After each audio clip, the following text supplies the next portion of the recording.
안녕하세요 여러분, 부자아빠입니다. 자, 오늘은 제가 투자를 하지 않으면 가난에서 벗어날 수 없는 이유에 대해서 좀 말씀을 드릴까 합니다. 제 개인적인 생각이기 때문에 판단은 여러분들이 하시면 되겠습니다. 자, 첫 번째는 우리가 근로소득만으로는 절대로 부자가 될 수 없습니다. 예를 들어서 월 소득 400만 원인 사람이 한 달에 100만 원씩 저축한다고 가정하겠습니다.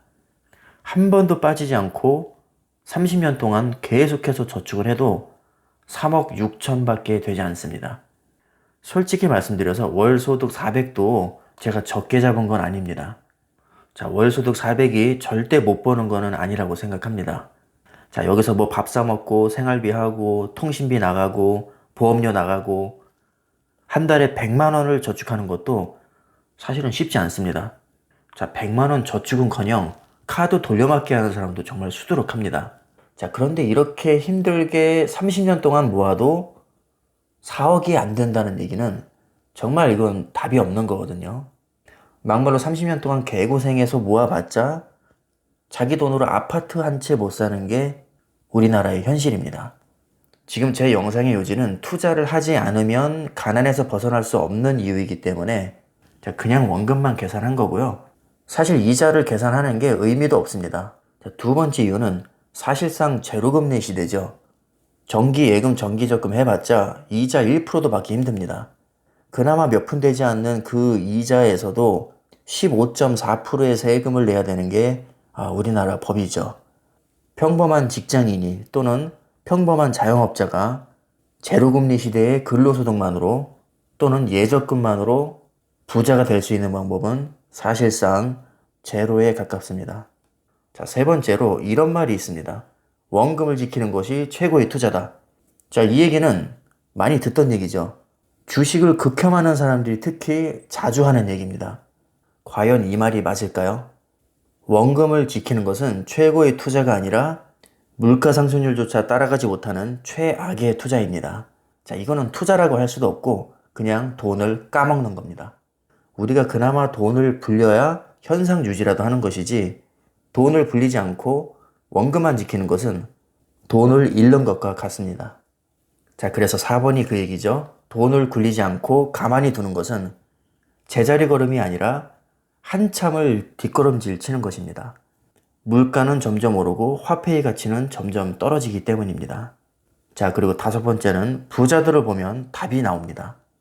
극소수의 벼락부자들을 제외하면 부자들 중에 재테크를 안 하는 사람은 저는 본 적이 없습니다.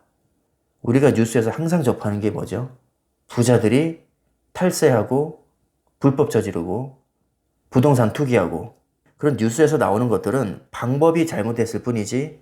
자, 하지만 부인할 수 없는 사실은 적어도 그들은 가만히 있지는 않는다는 겁니다.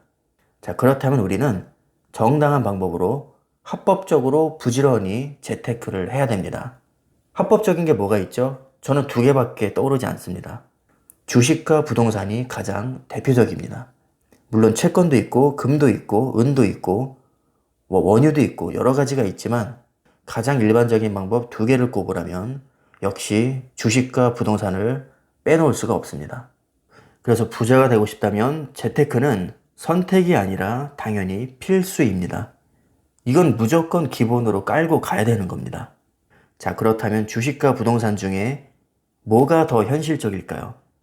저는 주식이라고 봅니다. 자, 부동산은 일단 푼돈으로는 할 수 없죠. 게다가 수익률도 주식보다 훨씬 떨어집니다. 자, 많은 분들이 착각하시는 게 바로 부동산의 수익률이 주식보다 좋다는 겁니다. 자, 중국은 부동산이 주식보다 높은 게 맞습니다. 자, 하지만 미국과 우리나라는 주식이 부동산보다 높다는 게 벌써 통계로 증명이 되었습니다.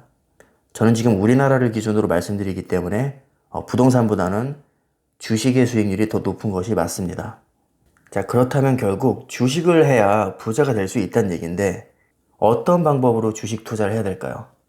당연히 내 돈을 가장 잘 불려줄 수 있는 최고의 능력자여야 합니다. 자, 세계에서 그런 능력을 가진 회사는 그렇게 많지 않죠. 애플이나 구글, 마이크로소프트, 아마존, 삼성전자와 같은 세계적인 초인류 기업이어야 합니다.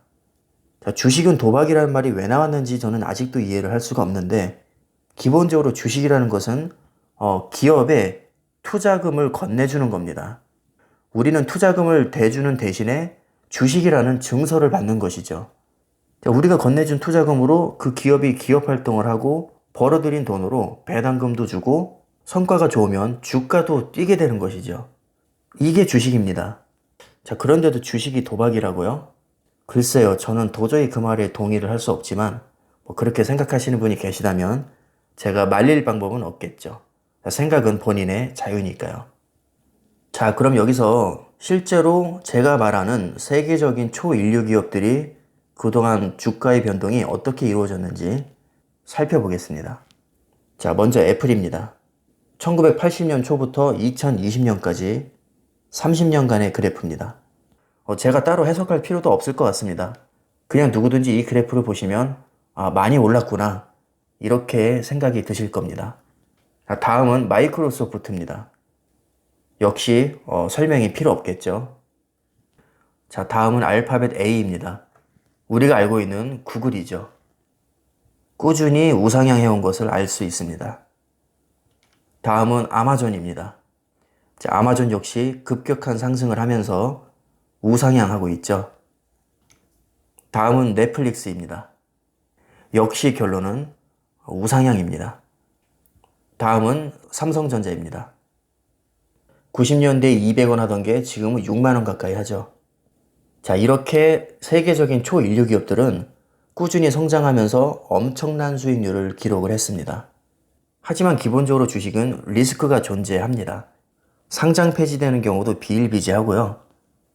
인류 기업이라고 해서 무조건 다 잘 되진 않습니다. 중간에 망하는 기업도 상당히 많죠. 자, 그래서 결론은요. 주식을 한다고 해서 누구나 다 부자가 될 수는 없습니다.